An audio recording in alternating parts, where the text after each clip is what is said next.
अमेरिकी उपराष्ट्रपति James David veins और उनका परिवार भारत दौरे पर सोमवार को दिल्ली पहुंचने के बाद वे जयपुर पहुंचे और रामबाग पैलेस में ठहरे। मंगलवार सुबह वेंस ने नंगे पांव गार्डन में वॉक किया और फिर परिवार के साथ ब्रेकफास्ट किया। उनका औपचारिक स्वागत मुख्यमंत्री भजनलाल शर्मा और उप मुख्यमंत्री दिया कुमारी करेंगी।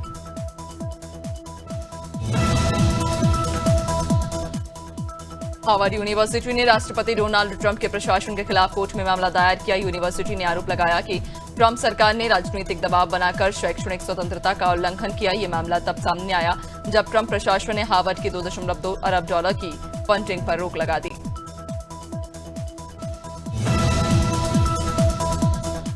प्रधानमंत्री नरेंद्र मोदी सऊदी अरब के दौरे पर मंगलवार को रवाना हो गए। यह दौरा 2 दिन का होगा, जिसमें वे क्राउन प्रिंस मोहम्मद बिन सलमान से मुलाकात करेंगे। दोनों नेताओं के बीच योग, मीडिया और खेल पर MOU साइन हो सकते हैं। मोदी भारतीय मजदूरों से मिलने के लिए एक फैक्ट्री भी जाएंगे।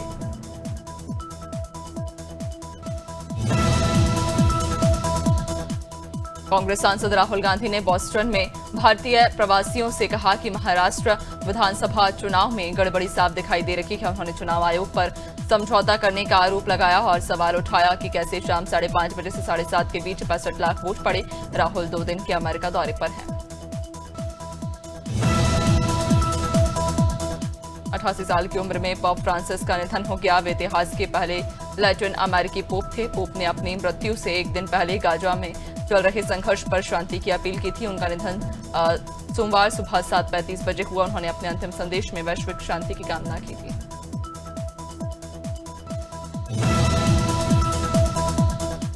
All India Muslim personal law board की अगुवाई में दिल्ली के ताल कटोरा स्टेडियम में मंगलवार को वक्फ बचाओ अभियान के तहत बड़ा प्रदर्शन हो रहा। सुबह 10 से लेकर दोपहर 2 बजे तक चलने वाले इस कार्यक्रम में जमात इस्लामी हिंद समेत कई मुस्लिम संगठन शामिल होंगे। ओवैसी, मनोज झा, इमरान मसूद और मुहिबुल्लाह नदवी। एक राष्ट्र एक चुनाव को लेकर दिल्ली में संयुक्त संसदीय समिति की अहम बैठक। इस बैठक में सुप्रीम कोर्ट के पूर्व justice Hemant Gupta, Jammu Kashmir high court के पूर्व चीफ जस्टिस हसन झा और विधि आयोग के पूर्व अध्यक्ष डॉक्टर BS चौहान अपनी राय देंगे। बैठक के अंतिम सत्र में राज्यसभा सांसद और वरिष्ठ वकील अभिनेता मनु सिंघवी भी शामिल होंगे।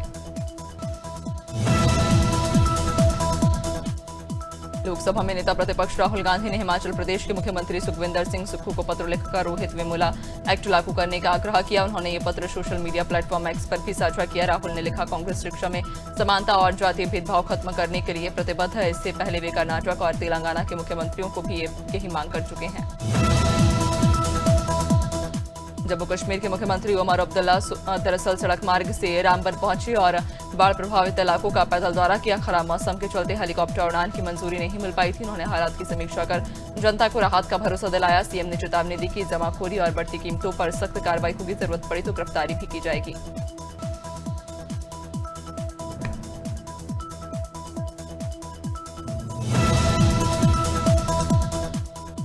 वक्फ कानून को लेकर फैल रहे दुष्प्रचार के खिलाफ बीजेपी ने बड़ा जन जागरण अभियान शुरू किया। पार्टी ने कानून के फायदे और इतिहास को समझाते हुए बुकलेट और पैम्फलेट तैयार कराए हैं। इसमें यूपीए सरकार द्वारा किए गए संसाधनों, वक्फ से जुड़े भ्रष्टाचार और धन के दुरुपयोग की जानकारी भी शामिल है।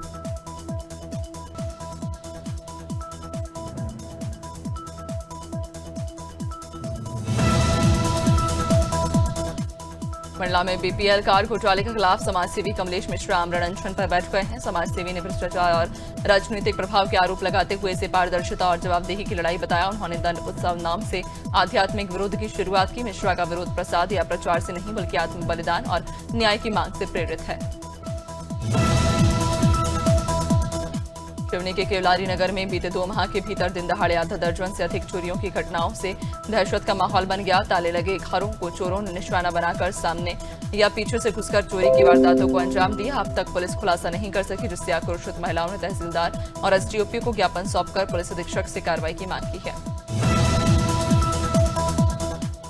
बड़ा मलहरा पुलिस ने कॉम्बिंग गश्त के दौरान ऑटो टैक्सी में अवैध रूप से ले जाई जा रही 20 पेटी देसी शराब पकड़ी, जिसकी कीमत करीब 80,000 रुपए बताई गई। थाना प्रभारी श्रद्धा शुक्ला ने बताया कि ये कार्रवाई पुलिस अधीक्षक अगम जैन और अन्य वरिष्ठ अधिकारियों के निर्देश पर की गई। एक आरोपी राजेंद्र पाल को गिरफ्तार कर लिया गया, जबकि दूसरा आरोपी फरार हो गया। बिजनौर के नाहटौर थाना क्षेत्र के नन्हेड़ा गांव में शाम 5 बजे अचानक आए तूफान और ओलावृष्टि से भारी नुकसान हुआ। तेज बारिश और ओलों से बाजार बिखर गया और सब्जियां पानी में बहती नजर आईं। किसानों ने बताया कि इस बेमौसम बारिश से फसलें बर्बाद हो गईं। आसमान में छाए काले बादलों के बीच आई आफत ने गांव में दहशत फैला दी। बुरहानपुर के थाना खकनार पुलिस ने अवैध हथियारों की धरपकड़ अभियान में बड़ी सफलता हासिल की। ग्राम पाचौरी मार्ग से 3 आरोपियों को गिरफ्तार किया गया, जिनमें राजू चौधरी, संतोष चंदनकर और लक्की सिकलीगर शामिल। तलाशी में 2 देसी पिस्टल बरामद हुई। लक्की की निशानदेही पर जंगल से तीसरी पिस्टल मिली। संतोष पर भी पहले से 10 मामले दर्ज। धमतरी के रत्ना बांधा रोड स्थित सरकारी शराब दुकान के अहाता में गैस सिलेंडर में अचानक आग लग गई। सिलेंडर में आग निकलते ही कर्मचारी घबराकर भागे और अफरा तफरी मच गई। सूचना पर दमकल टीम मौके पर पहुंची और सिलेंडर को बाहर निकालते हुए आग पर काबू पाया। हादसे के बाद ही बच्चों का अस्पताल और हाईवे था, जिससे बड़ा खतरा टल गया। इंदौर के 60 फीट रोड पर नगर निगम ने अतिक्रमण हटाओ अभियान चलाया। लगातार ट्रैफिक की समस्याओं के चलते 200 दुकानों के बाहर लगे शेड और फुटपाथ पर किए गए कब्जे हटाए गए। निगम ने एक दिन पहले ही चेतावनी दी थी कि खुद से अतिक्रमण हटाए, वरना कार्रवाई होगी। कुछ दुकानदारों ने स्वेच्छा से शेड हटा लिए, जबकि बाकी पर निगम ने सख्त कार्रवाई की। इंदौर में हज यात्रा पर जाने वाले हाजियों का टीकाकरण लाल अस्पताल में जारी। जिला अध्यक्ष राष्ट्रपति शेख ने बताया कि करीब 350 हाजियों के टीके हो चुके हैं और प्रक्रिया जारी है। समय से पहले सभी को टीकाकरण कराने का लक्ष्य है। इंदौर से 2 फ्लाइट रवाना होंगी, बाकी मुंबई से। साथ ही अरकान की जानकारी देने के लिए ट्रेनिंग कैंप भी आयोजित किए जा रहे हैं।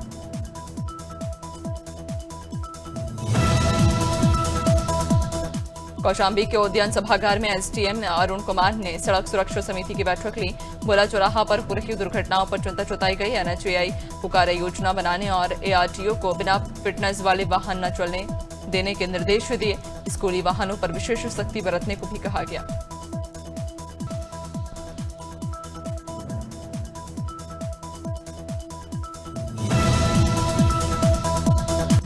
बालाघाट के लांची और किरनापुर के डबल मनी मामले में मुख्य आरोपी अजय तड़के के भतीजे दुर्गेश तड़के को किरनापुर पुलिस ने 20 अप्रैल को रायपुर से गिरफ्तार किया। दुर्गेश और अजय लोगों से पैसे लेकर उन्हें दोगुना करने का झांसा देते थे। उसने एक 17 वर्षीय नाबालिग लड़की का अपहरण भी किया था। दुर्गेश 3 साल से फरार था, जिस पर पुलिस ने 3000 रुपए का इनाम घोषित किया था।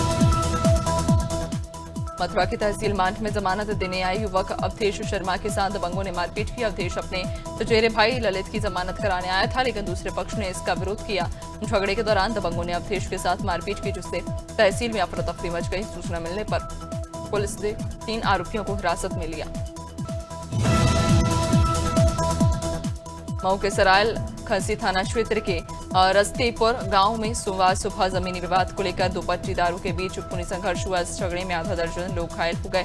सूचना मिलने पर पुलिस ने घायलों को जिला अस्पताल भेजा, जहां 85 वर्षीय बुजुर्ग सोचवन की इलाज के दौरान मौत हो गई। सूचना ने पाकर पुलिस मौके पर पहुंची और मसूरी में बढ़ती गर्मी के साथ सीवरेज की समस्या गंभीर हो गई। विभिन्न क्षेत्रों में सीवरेज चैम्बर ओवरफ्लो हो रहे हैं, जिससे सड़कों पर गंदगी बह रही है और ये घरों तक पहुंच रही। बदबू से लोग परेशान हैं। स्थानीय प्रशासन और जल निगम अधिकारी इस ओर ध्यान नहीं दे रहे, जिससे लोगों में आक्रोश। विधायक से लेकर इसे हल करने की मांग की जा रही है।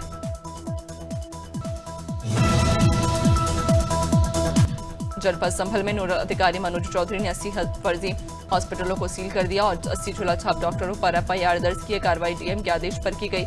हजरत नगर गढ़ी क्षेत्र में अवैध हॉस्पिटलों के संचालन की शिकायत पर नोडल अधिकारी ने छापेमारी की और 4 हॉस्पिटलों को सील किया। वहीं झोलाछाप डॉक्टरों के खिलाफ कार्रवाई से इलाके में हड़कंप है।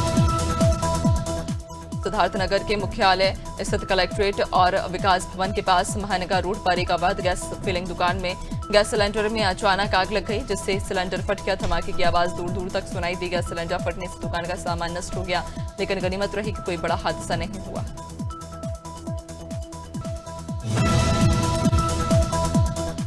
टीकमगढ़ के मड़खेरा पंचायत में बजाज पावर प्लांट द्वारा खदानों में राख भरने का विरोध हो रहा है। सेमर खेरा और चंदौरा गांव में के किसान कलेक्टर कार्यालय पहुंचे और कार्रवाई की मांग की। उनका कहना है कि राख से सिंचाई और पानी की समस्या बढ़ रही है, साथ ही गाड़ियों से धूल उड़ रही है। ग्रामीणों ने चेतावनी दी कि यदि रोक नहीं लगी तो वे उग्र आंदोलन करेंगे। टीकमगढ़ के जोतारा थाना क्षेत्र में 12 अप्रैल को पारिवारिक विवाद में तुलाराम प्रजापति की हत्या कर दी गई। पुलिस ने 2 आरोपियों धनेन्द्र और सियाराम को गिरफ्तार किया। आरोपियों ने तुलाराम की छेड़छाड़ से नाराज होकर लोहे के सब्बल से उसकी हत्या की। पुलिस ने घटना में प्रयुक्त सब्बल और बाइक भी बरामद की है। आरोपियों पर कई आपराधिक मामले दर्ज हैं।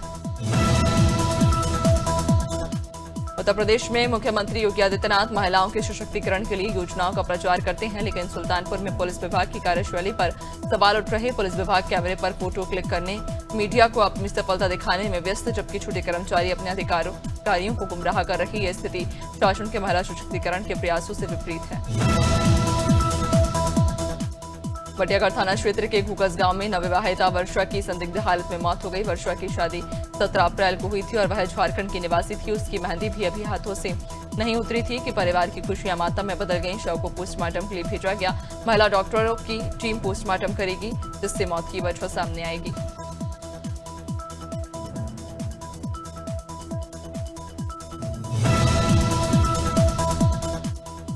इंदौर की महिला ट्रैफिक कांस्टेबल सोनाली ने अनोखे अंदाज में ट्रैफिक नियमों का संदेश दिया। उन्होंने सड़क पर गाना गाकर वाहन चालकों को नियमों का पालन करने की अपील की। उनका ये अंदाज सुनने वालों को खूब पसंद आया और लोग रुककर उन्हें सुनते नजर आए। सोशल मीडिया पर भी उनका वीडियो वायरल हो रहा है। इस प्रयास से न केवल जागरूकता फैली, बल्कि ट्रैफिक पुलिस की छवि भी सकारात्मक रूप में सामने आई।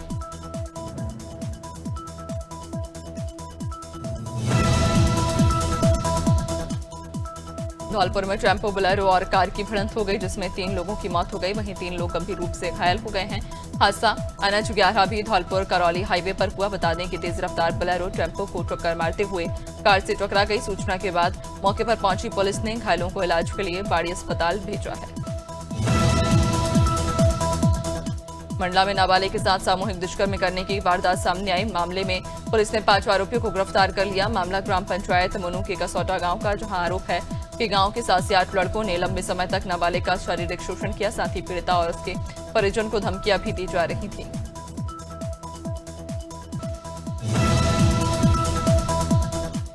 फजलाइट थाना क्षेत्र के कुचावली गांव में निखिल पाल की डंडों से पीट कर हत्या कर दी गई। हत्या का आरोप दोस्त यश चौधरी और उसके साथियों पर, जो वारदात के बाद से फरार। पुलिस के अनुसार निखिल और यश गैरकानूनी गतिविधियों में साझेदार थे और हिस्से के बंटवारे को लेकर विवाद हुआ था। यश ने धोखे से निखिल को गांव बुलाकर उसकी हत्या कर दी। पुलिस जांच कर रही है। व्हाट्सएप के नए फीचर ने यूजर्स को हैरान कर दिया। अब एंड्रॉइड यूजर्स ऐप के अंदर ही चैट मैसेज का तुरंत ट्रांसलेशन कर सकेंगे। खास बात यह कि ट्रांसलेशन पूरी तरह फोन पर होता है, जिससे डेटा बाहरी सर्वर पर नहीं जाता। इससे न केवल चैट प्राइवेट रहती है, बल्कि सिक्योरिटी भी बनी रहती है, जिससे यूजर्स को बेहतर अनुभव मिलेगा। थॉमसन ने फ्लिपकार्ट की सुपर कूलिंग डेज सेल में स्मार्ट टीवीज, वॉशिंग मशीन और स्पीकर्स पर भारी छूट दी है। ये सेल 16 से 24 अप्रैल 2025 तक चलेगी। कंपनी के टीवी 5,999, वॉशिंग मशीन 4,990 और नए लॉन्च हुए अल्फा बीट साउंडर 1,199 व 2,999 में मिल रही छूट की वजह से। मुंबई के शेयर बाजार में आज तेजी। सेंसेक्स 250 अंक बढ़कर 79,650 के स्तर पर कारोबार कर रहा। निफ्टी में भी तेजी 24,200 के पार। सेंसेक्स के 30 शेयरों में से 16 में तेजी जा रही। जोमैटो, कोटक और HDFC बैंक के शेयर 4% तक चढ़े, जबकि इंडसइंड बैंक में 3.50% की गिरावट। सोने ने 21 अप्रैल को नया ऑल टाइम हाई बनाया। India Boolean and jeweller association के अनुसार 10 ग्राम 24 कैरेट का सोना का दाम 1,760 रुपए बढ़ गया है। इससे पहले 10 ग्राम सोने की कीमत 94,910 रुपए पर थी।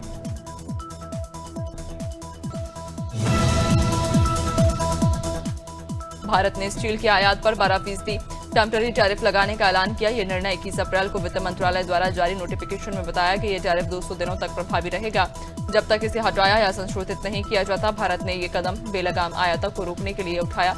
इसे सेफगार्ड ड्यूटी कहा जा रहा है।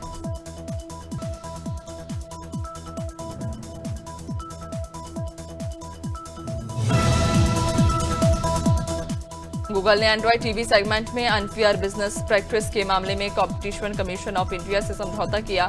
रिपोर्ट्स के अनुसार गूगल ने 20.24 करोड़ रुपए का भुगतान करने पर सहमति जताई। ये मामला 2021 में दायर एक शिकायत से शुरू हुआ। ये पहला मामला जिसे 2023 में पेश किए गए सेटलमेंट और कमिटमेंट प्रोविजंस के तहत निपटाया गया।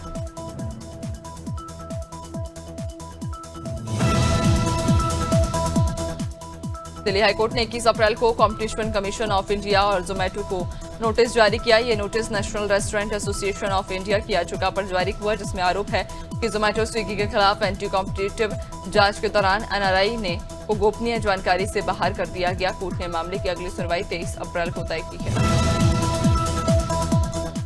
एक्ट्रेस कैटरीना कैफ की छोटी बहन इसाबेल कैफ जल्द ही बॉलीवुड में डेब्यू करने जा रही। इसी साल 16 मई 2025 को सिनेमाघरों में रिलीज होने वाली फिल्म सुस्वागतम खुशामदीद में एक्टर पुलकित सम्राट और इसाबेल कैफ एक साथ नजर आने वाले हैं। हाल ही में इस रोमांटिक कॉमेडी फिल्म का टीजर आउट हो गया है।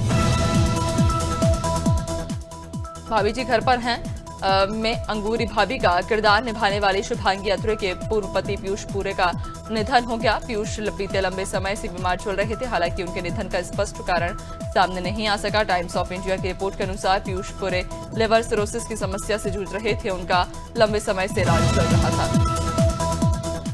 शाहरुख खान के साथ काम करना हर एक्टर का सपना होता है। सिंगर एक्टर आलिया कुरैशी को अपने पहले ब्रेक में ही किंग खान के साथ काम करने का मौका मिला। इटली और शाहरुख की ब्लॉकबस्टर फिल्म जवान में आलिया ने दमदार रोल निभाया था। एक्ट्रेस अपने फैंस के बीच झल्ली निकनेम से फेमस है।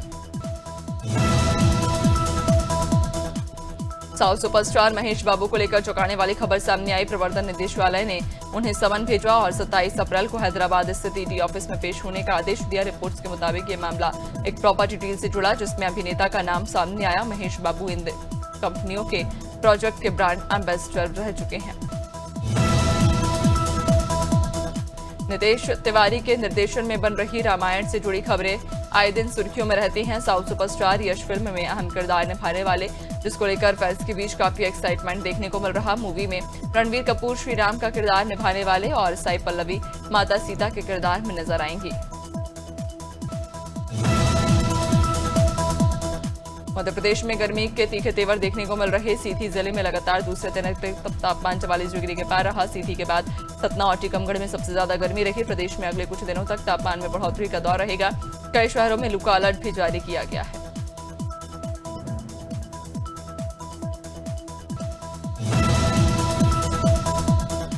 छत्तीसगढ़ में भीषण गर्मी से लोगों का हाल बेहाल और दिन और रात में घरों में कूलर एसी चल रहे हैं। आने वाले दिनों में लोगों को गर्मी से राहत मिलने की उम्मीद नहीं। मौसम विभाग ने तापमान में लगातार वृद्धि होने की संभावना जताई। अगले 48 घंटों में 1 से 2 डिग्री की वृद्धि हो सकती है। मौसम विभाग ने इस मौसम में के बदलाव के पीछे पश्चिमी विक्षोभ और द्रोणिकाओं का प्रभाव होना बताया।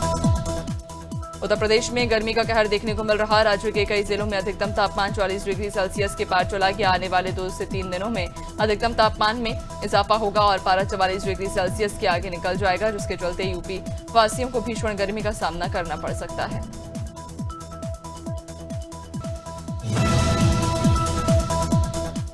राजस्थान में मौसम एक बार फिर करवट लेने वाला है। मौसम विभाग के अनुसार पश्चिमी विक्षोभ के कमजोर पड़ने से बारिश का दौर थम गया।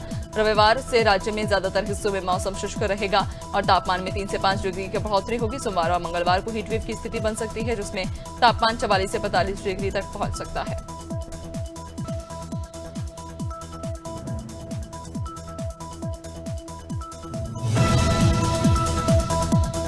पंजाब में गर्मी अब अपना असर दिखाने लगी। कुछ दिनों तक सक्रिय रही पश्चिमी गड़बड़ी का प्रभाव अब खत्म हो गया, जिसके बाद तापमान में फिर से वृद्धि शुरू हो गई। बीते दिन शाम को तापमान 0.6 डिग्री की मामूली बढ़ोतरी दर्ज की गई।